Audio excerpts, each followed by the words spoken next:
Well, hey everybody, it's Joel Toppin here, and what I want to do in this video is give you a quick look at our tour around the Mr. President Vassal modules. So I'm just going to go ahead and zoom the screen out so you can see the entirety of the map here. As you can see, there is a lot going on in this game.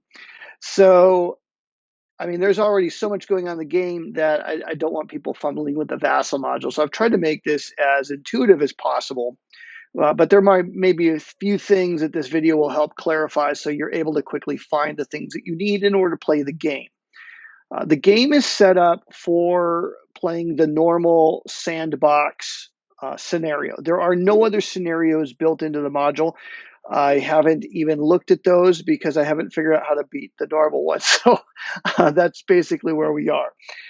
So when you start the game, you'll have to work through the playbook and do a few things on the map per the instructions in the playbook. So let me just kind of zoom in a little bit here and show you a few of the things that you will need to do. One of the first things you'll need to do is establish attributes for the POTUS. Now, to do that, you're going to notice throughout the module, there are these little rectangular, let me zoom in even further, rectangular or square, looks like blank counters. These little perimeters are indications that that's a hot spot in the module. So over here, you'll notice there's nothing. If I click here, it doesn't do anything. But if I click here, watch what happens. It will produce a pop-up menu. Whether I right or left click, it will produce a pop-up menu, and I can choose to draw a random attribute. Now, you can also do this randomly and manually by opening up the chits window accessible from the toolbar. And this entire display is not 100% populated because some of these markers, there doesn't need to be a finite supply of them, and it was just easier to put them into the pieces tray, which I will now show you here.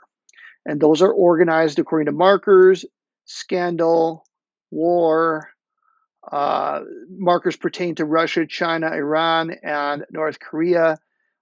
Ignore the errata here on the video. I'll get rid of that before we post the module. That was just something I put in to fix things as I go, as it were. So you'll have basically 4 tabs, 5 tabs on here. Let me just expand this a little. Yeah, you'll have markers, scandal, war, China, Russia, Iran, and North Korea. Those will be the tabs that you will see. In the chits window, if I zoom in, you will be able to see the unilateral sanctions, military footprint, UN troops, peacekeepers, all the other sanctions, goodwill markers, POTUS attributes. That's the one we just drew a moment ago. Friends and opponents and cabinet personnel, priorities of for the public, administration priorities, crisis chits. All of these are found in this chits window here, as well as the tension markers, which are also randomly drawn. Any dragging and dropping from these stacks will produce a random pull.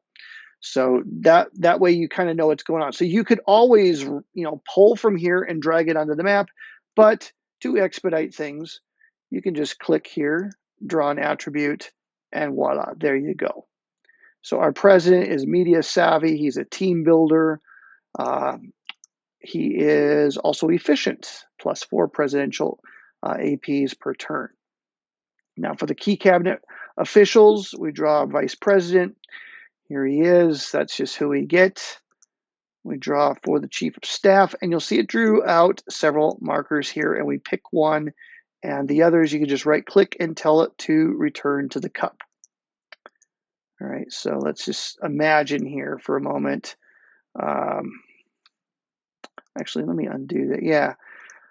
Well, none of these are really good for the role, for this particular role. So what I guess I'll do is keep John Lang and put the others back in the cup.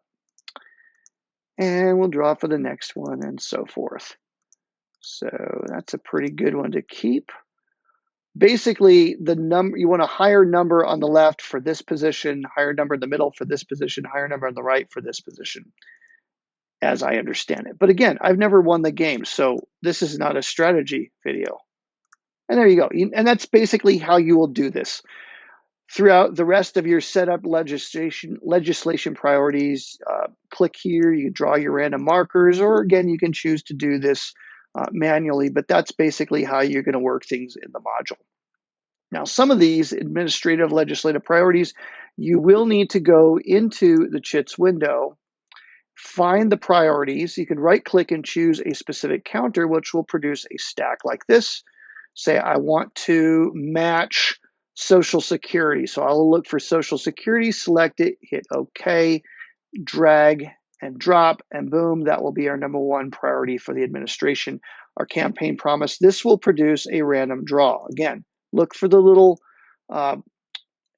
squares in order to know where the hot spots are. That will draw markers for you and make it just a little bit easier. Now, the way the decks work in the game is you can choose an easy deck, normal deck, and so forth. When you click this button, it will populate the decks and do all of that for you. Now, in order to draw a card, from the deck here, I think you need to draw some cascading cards, if I remember right. I'm doing this from memory, but when you click on this button here, it'll allow you to draw from the crisis deck, which would be over on this pile right here, or you can choose to draw a cascading event from the cascading deck. Now, where is that located? Click on the cards window up here, accessed from the toolbar, and you'll see these are where all the cards are. So if you want to pull something from the cascading events, you can just pull it, down to the board, and there it is. Okay, or you can choose to draw a cascading event from the cascading deck, and bang, it'll put it right there. And when you're done with it, you'll see that button there again, and you can continue to draw things. So you basically would work through the card, and then you're going to put it into, I think, where does it go? I don't remember if it goes in reshuffle or the 2 decks. So let's just imagine it goes in here. I'm just going to put it there. I might be wrong on that. Again, this is not a rules video. It's just how to use the Vassal module. To get your exceptional White House resources, your cabinet, you just draw this or click the button here and you'll draw your awesome chief of staff or whatever. This was a pretty good poll for our opening. I think after the midterms, you're going to get another guy. So, okay, that is, or maybe it's after year 1 you get this guy. That's basically how you're going to draw your cards and such. So let's see what else we've got here. UN Goodwill. If you click on this, it'll draw UN Goodwill. There is no need to spread out the allies' rogues. It's just all in one random slot here. So any pull off here is a random pull. So as needed here throughout the turn sequence, you can draw those, I believe, from clicking. Yeah, it doesn't even give you a pop-up menu. Just clicking on these will draw out the allies' rogues chits. So, and then right click to return those back to the cup, which is populated down at the bottom of the screen. And there you go. Clicking on these little brown things here will draw the chit. There's no pop-up menu, it just does it. So if you had a plus, you draw again, another plus, draw again. And so this draws from those crisis chits from the chits cup right here. The Russia-China actions, these can be returned to the chits cup just if they need to be added to it. Just right-click on it, and that'll send it there. Or you can you can drag it in manually. A lot of the regions of the world will have a little hotspot that gives you an option to put down a number of markers. If it needs to be a random pull, it will be giving you a random pull. Otherwise, for Chinese and Russian influence, it just places a marker, usually right on top of that little hotspot, and then you can drag it to wherever you like. It was hard to find. I wrestle with how to do a consistent, does it move to the right? Does it move up above?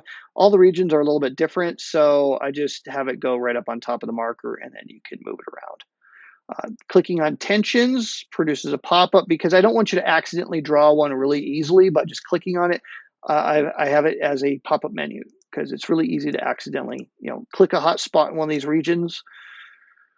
And let's see, I think that is pretty much everything you're going to need to know about the main display here.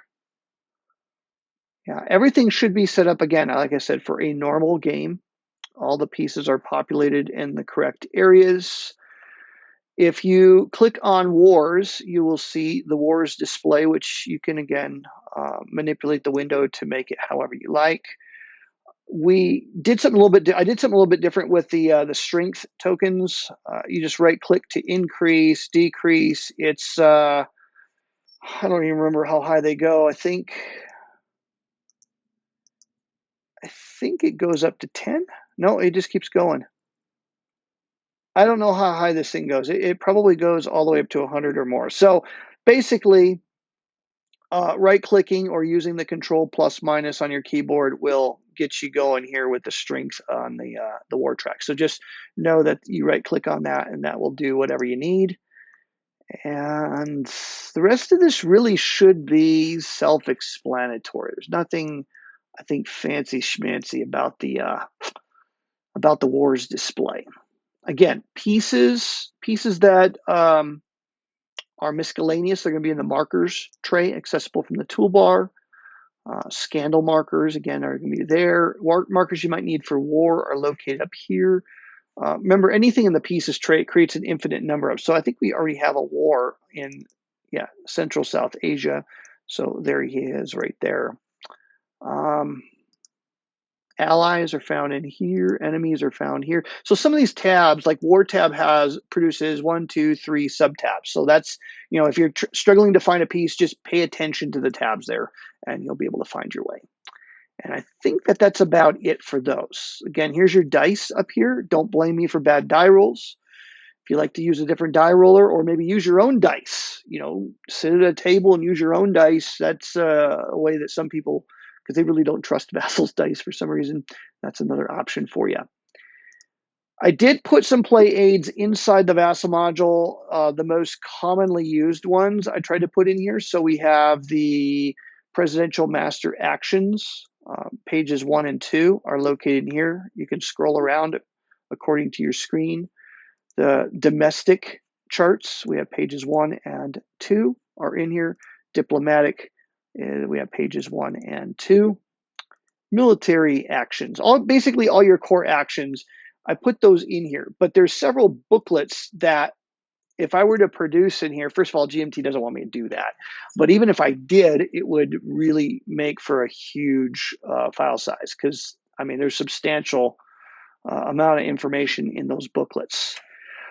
One more thing, I think I did forget to tell you about the trending markers. Let's see, do these trend? Yep. Okay, let me just zoom in on the state of economy. There's a few in the world regions, but let me just show you on this one. If you right click on a track, the marker on a track that trends, you can increase the trend or decrease the trend. There are no trend markers in the game. I've just simply made it as a layer on these particular pieces that you will need to manually move around. So if the trending is worsening economy and it takes another hit, you will click and drag and then manually adjust it to get rid of the trending feature. So hopefully that, again, should be self-explanatory for you. All your bills are located here. These are set up so that you can choose to draw specific counters by right-clicking. And again, you can select which one. If we want to do gun legislation, boom, pull it out. There it is. I think that's pretty much everything you need to know. Look for the hotspots. Be aware of how the trending markers work. And that is pretty much the ball game. I hope you enjoy the Vassal module. I hope you have a successful presidency. I'm Joel Toppin. Enjoy this Vassal module with the game.